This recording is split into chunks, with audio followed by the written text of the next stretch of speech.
सीताया पतये नमः मनोजवन्मारुततुल्यवेगं जितेन्द्रियं वरिष्ठं वातात्मजं वानरयोतमुख्यं श्रीरामदूतं शरणं प्रपद्ये यत्र यत्र रघुनाथकीर्तनं तत्र तत्र कृतमस्तकाञ्जलिं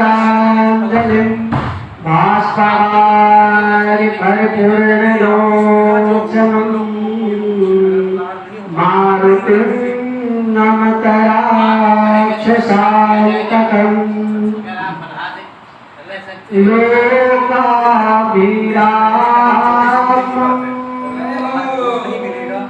रणरंगधीर राजीवनेत्रं रघुवंशनाथं कारुण्यरूप करुणाकरं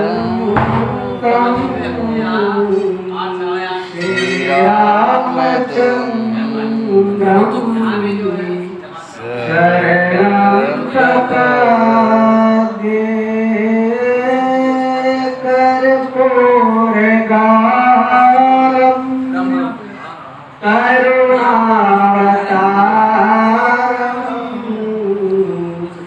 संसारसारं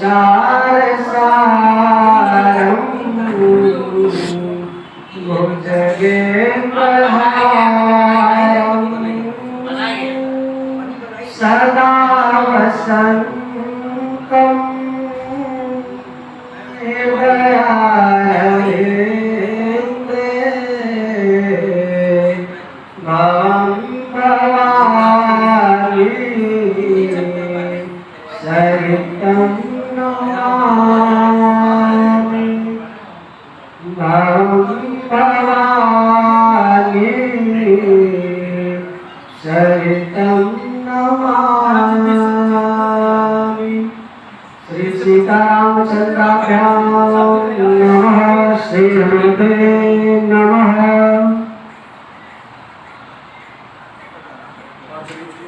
श्री सीतारामचंद्र जी भगवान की विशेष कृपा पाकर श्री यजमान जी द्वारा अखंड श्रीमद् वाल्मीकि रामायण का पाठ रखा गया है। उस क्रम में एक दिवसीय अखंड पाठ है और भगवान की भी प्रेरणा देखिए कि किस प्रकार से भगवान श्री सीतारामचंद्र जी ने यजमान जी को आदि काव्य श्रीमद् वाल्मीकि रामायण के पाठ के लिए प्रेरित किया।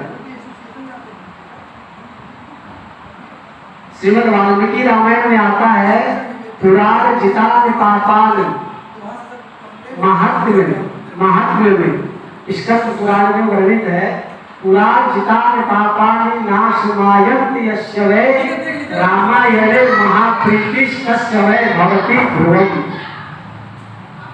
अगर किसी व्यक्ति को श्रीमद् वाल्मीकि रामायण से प्रीति है तो समझ लेना चाहिए कि पुराने जन्म में अर्जित किए हुए जितने भी पाप कर्म हैं सभी नष्ट हो गए। तभी जाकर यह श्रीमद् वाल्मीकि रामायण को सुनने का अवसर प्राप्त होता है। अच्छा देखिए, भगवान के आप जो भी श्रवण करेंगे श्री रामचरितमानस में जितने श्लोक हैं उसके एक अक्षर भी अगर आप श्रवण कर रहे हैं तो समझ लीजिए श्री राम रक्षा स्तोत्र में एक श्लोक है, उसके द्वारा बताता हूं। चरितम रघुनाथस्य शतकोटि प्रविस्तरम एकैकमक्षरम पुंसाम महापातक नाशनम। श्री राम जी के चरित्र के एक एक अक्षर अगर हमारे श्रवण में पढ़ रहे हैं तो हमारा महापातक जितने पाप कर्म है सब नष्ट हो जाते हैं। और भगवान ने जो हम सबों को दिया है, जितना भी दिया है, उन सबों का सफल तभी होता है, उन सभी वस्तुओं को तभी सफल कर पाते हैं जब वह सत्कर्म में प्रयोग हो सके। लेकिन बात और विडंबना यह है कि भगवान ने जो हमें दिया है हम उससे संतुष्ट ही नहीं है, और इसी कारण से व्यक्ति दुख पाता है। संतोषम परमम सुखम नास्ति राग समम दुखम। अगर आप किसी चीज से राग करेंगे तो आपको दुख ही प्राप्त होगा, और हमारी इच्छा ही हमारे दुख का कारण है। कोई व्यक्ति हमें कुछ दे दे तो हम उसकी कितनी बड़ाई के फूल बांध देते हैं। एक बार एक युवती थी 20-22 साल की, तो उनका विवाह होने वाला था। उससे पूर्व जिनसे उनका विवाह होता उन्होंने उन्हें एक नथुनी दिया। नथुनी नाक में पहनने वाला सोना का था, सोना का नथुनी, सोना की नथुनी। और उसके पाकर वह बहुत प्रसन्न हो गई, और जब पानी भरने के लिए गई तो सभी सखियों से वह नथुनी खोल कर दिखाती है, अरे देखो मुझे, मेरे प्रेमिका ने देखो मुझे नथुनी दिया है, सभी से बता रही है। और उसी राह से कबीरदास जी भी जा रहे थे, और बार बार एक ही बात कह रहे हैं कि देखो देखो मुझे सोने की नथुनी गिफ्ट में मिली है। अब कबीरदास जी सुन सुन के परेशान हो गए, और कबीरदास जी परेशान होकर एक दोहा कहे, नथुनी दिया यार ने सुमिरन बारंबार, नथुनी दिया यार ने सुमिरन बारंबार, नाक दिया कर तार ने उसको दिया विसार, उसको दिया विसार। कबीरदास जी कहते हैं युवती, जिसने तुम्हें नथुनी दिया उसको बारंबार तुम याद कर रही हो, अरे जिसने तुम्हें नाक दिया कल उसका भी तो याद करो। बताइए हमें कितना भगवान ने कितनी सुविधा दी है। पहले तो ऋषि मुनि और जितने भी सत्पुरुष होते थे उनके पास कोई साधन नहीं था। मैं बात करूं, हम सभी अभी के समय में राजा हैं, राजा से भी महाराजा है। पहले राजा को क्या सुविधाएं होती थी, वो लोगों के लिए रथ आता और रथ लेकर एक जगह से दूसरे जगह ले जाता था। अच्छा मान के चलिए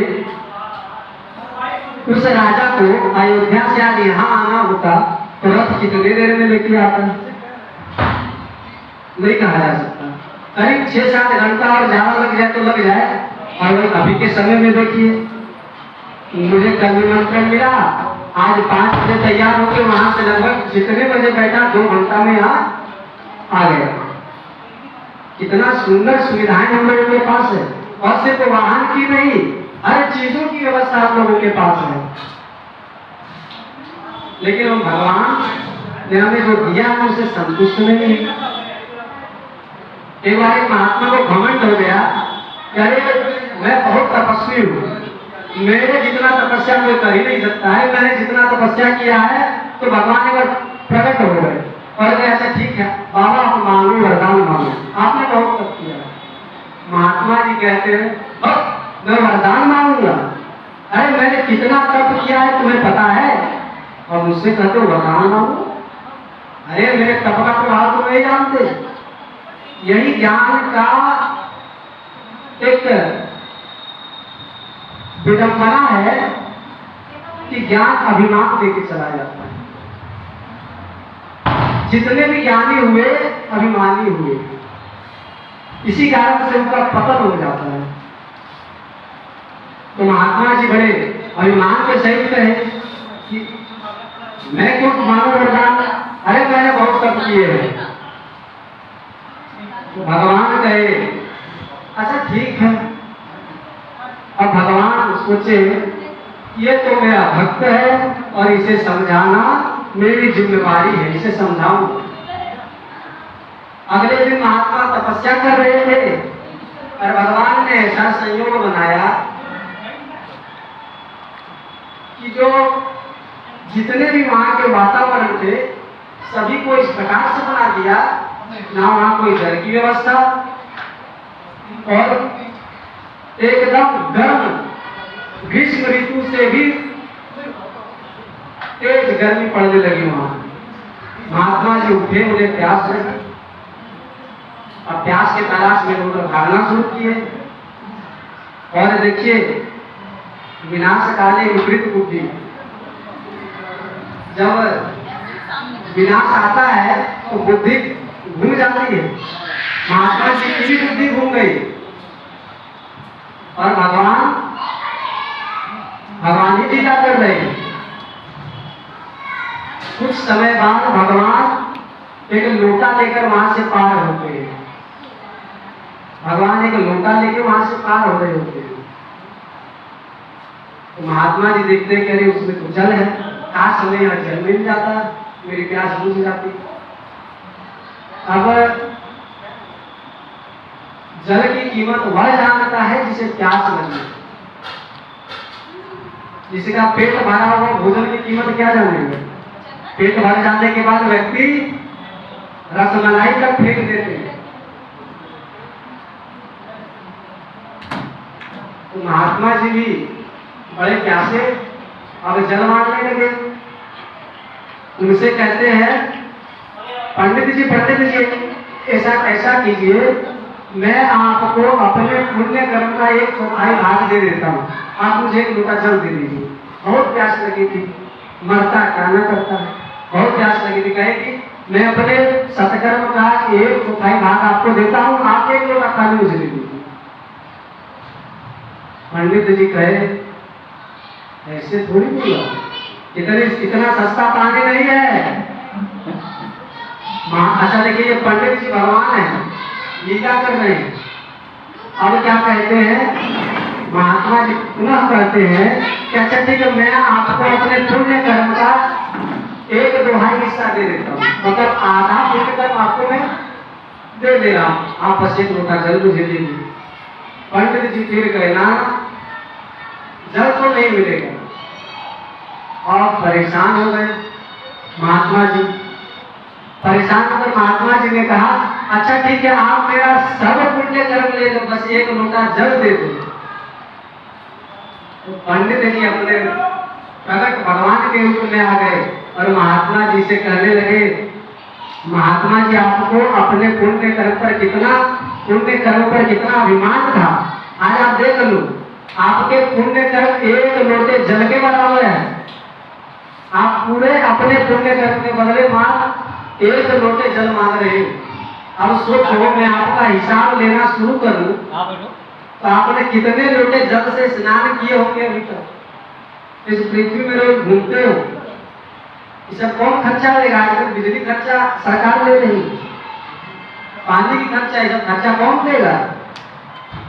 जल पी रहे हो, कपड़े धो रहे हो, खाना खा रहे हो, श्वास ले रहे हो, सबका खर्चा कौन देगा?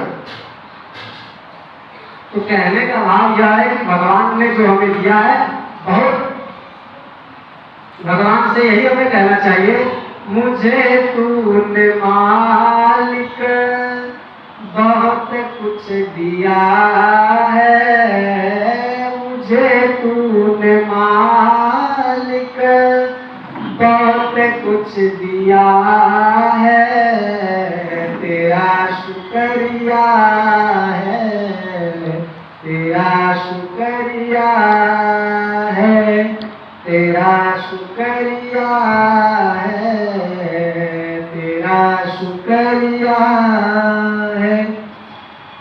भगवान ने जो दिया है उसी पे आप संतुष्ट रहिए। और ज्यादा तो नहीं कहूँगा, लेकिन एक बात और कहूँगा कि भगवान श्री सीता रामचंद्र जी के प्रति विशेष प्रेम रखिए, क्योंकि भगवान श्री राम जैसा और कोई भगवान कहाँ। आप देखिए, कंफ्यूज नहीं होना है, इतने भगवान है तो किनको किनको पूजे, सब भगवान है, कोई सबसे नहीं। लेकिन मुझे एक बात बताइए, सभी इंसान है यहाँ, सभी यहाँ इंसान है, लेकिन कोई श्रेष्ठ है, कोई उससे थोड़ा ऊंचा। इस प्रकार से भगवान की भी महिमा है। इस भगवान के नाम लेने से आपको कितने फल मिलेंगे, इससे दुगने फल मिलेंगे। कैसे? जैसे आप समझिए, श्लोक है, श्री राम रामेति रमे रामे मनोरमे सहस्रनाम तत्तुल्यम श्री राम नाम वरानन। हम भगवान श्री विष्णु जी का एक नाम लेते हैं, एक भगवान श्री विष्णु जी का जब हम 1000 नाम लेते हैं तब जाकर राम जी के एक नाम के बराबर होता है। जैसे कहते हैं ना, 1000 मीटर बराबर 1 किलोमीटर, उसी प्रकार से समझिए 1000 विष्णु जी के नामों के बराबर एक राम नाम, सहस्र नाम तत्तुल्यम। महाराज बहुत महिमा है भगवान श्री सीतारामचंद्र जी के नामों की। किसी भी अवस्था में जप लीजिए, आपका कल्याण होगा। भाई भाई अनथ आलसु, आलस में, क्रोध में, गुस्सा में, घृणा में। इसीलिए तो हमारे सनातन धर्म में हर प्रकार के भावों में श्री राम नाम की महिमा है। यहाँ तक कि व्यक्ति मर भी जाता है तो राम नाम का इस्तेमाल होता है। बताइए, घृणा राम राम, ये क्या किया? हर अवस्था में राम नाम है। कृष्ण नाम है क्या? ये मैं नहीं कह रहा हूँ कृष्ण नाम नहीं है, लेकिन राम नाम क्यों? क्योंकि उनकी महिमा ज्यादा है। नारद जी ने वरदान मांगा, राम सकल नामन ते अधिका। हे भगवान, मैंने आपको श्राप दे दिया और आप नरलीला कर रहे हैं। अब मैं आपसे वरदान मांगता हूँ कि राम सभी नामों में श्रेष्ठ हो जाए। जो राम मेरे कारण से आज दुख पा रहे हैं, आज मेरे ही कारण से भगवान श्री राम का नाम सर्व लोक में विदित हो गया। शिव जी नाम लेकर नाम प्रसाद शंभु विनाशी, साध्य मंगल मंगल राशि, सुख संकार सिद्ध मुनि जोगी, नाम प्रसाद ब्रह्म सुख भोगी। सुमिर पवन सुत पावन नामो, अपने बस करी राखी राम। अपतु अजामिल गज गविकारू, भय मुकुट हरि नाम प्रभाव। एक राम नाम लेने से मुक्त हो गए। और अंत में तो स्वामी जी कहते हैं, कहो कहाँ लगी नाम पढ़ाई, राम न सकई नाम गुण गाए। राम जी स्वयं राम नाम का गुणगान नहीं कर सकते। अब भगवान श्री सीतारामचंद्र जी भी ऐसे वैसे नहीं। इनके मरम को तो इनके साथ रहने वाले लक्ष्मण जी भी नहीं जान सके। लक्ष्मण हुई हमारा मन जाना। और तो और देखिए, वाल्मीकि जी कहते हैं, जब पेखन तुम देख निहारे, विद्य समूह नचाव निहारे, तेल न जान नहीं मरम तुम्हारा, और तुम्हें को जान निहारा। सोई जानत जही देव जनाई। आप जिसे जना देते वही आपके मरम को जान सकता है। और जानने के बाद क्या होता है? जानत तुम्हें कोई जाए। स्वयं विष्णु को प्राप्त कर लेता है। भगवान श्री सीतारामचंद्र जी को, सीतारामचंद्र जी के चरित्र को समझ लेता है। चिदानंदमय देह तुम्हारी, विगत विकार जाने अधिकारी। नर तन धरे हो संत सुर काजा, कहु करहु जस प्राकृत राजा। तुम जो कहो करहु सब साचा, और जस काछिए तस चाहिए नाचा। अब नर्तन लेकर तो लीला ही कर रहे हैं। यही भगवान का प्रयोजन है। और हम सबों को एक भगवान को श्री सीतारामचंद्र जी ने प्रेरणा दिया है श्रीमद् वाल्मीकि रामायण के अखंड पाठ का। हम उसकी ओर भी बढ़ते हैं, लेकिन मैं सबों से एक निवेदन करूंगा कि जब भी हो श्री सीतारामचंद्र जी के नामों का स्मरण करते रहना। दिन में कम से कम 108 बार जरूर भगवान श्री सीताराम जी का नाम लीजिए। अगर आपको कल्याण के अगर आप इच्छुक हैं तो, और अगर समय है तो श्री हनुमान चालीसा का भी यथाविधि 11 पाठ, 9 पाठ, 7 पाठ, 5 पाठ, 3 पाठ, 1 पाठ, जो संभव यथासंभव आप इनका अगर की सहायता लेते हैं तो निश्चित ही आपका जीवन जो है वह कल्याणमय होगा। तो देखिए राम जी के एक नाम अगर आप ले रहे हैं ना, तो गोस्वामी जी कहते हैं बारक राम कहत जग जेऊ। बारक मतलब एक बार बारक राम कहत जग जेऊ। होत तरन तारन नर देऊ। होत तरन तारन नर देऊ। वो व्यक्ति भीतर जाता है और करने वाला भी हो जाता है। तो इसीलिए भगवान श्री राम जी के नामों की महिमा है, भगवान श्री राम जी के कथा की महिमा है। मंगल करने का निमन हरण तुलसी कथा रघुनाथ की। भगवान के सभी चीज मंगल में है। मंगल भवन अमंगल हारी गवौ दशरथ अजर बिहारी। जब मंगल ग्राम राम के दान मुकुट धन धर्म धाम की। राम नाम अंकित अति सुंदर, तब देखी मुद्रिका मनोहर। राम नाम अंकित अति सुंदर। भगवान का नाम धाम अवध धाम, अवधपुरी मम बंदव अवधपुरी अति पावन। शरतु सरि करि करु संसावन।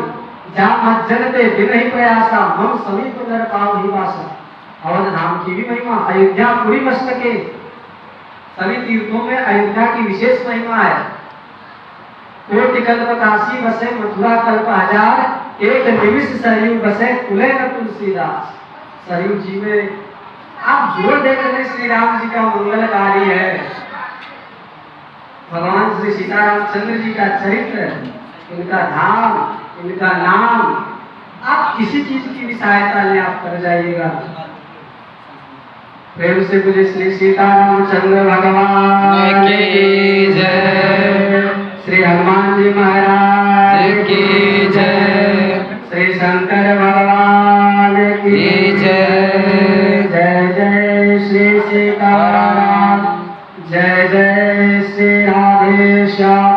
नमः पार्वती पतये हर हर महादेव।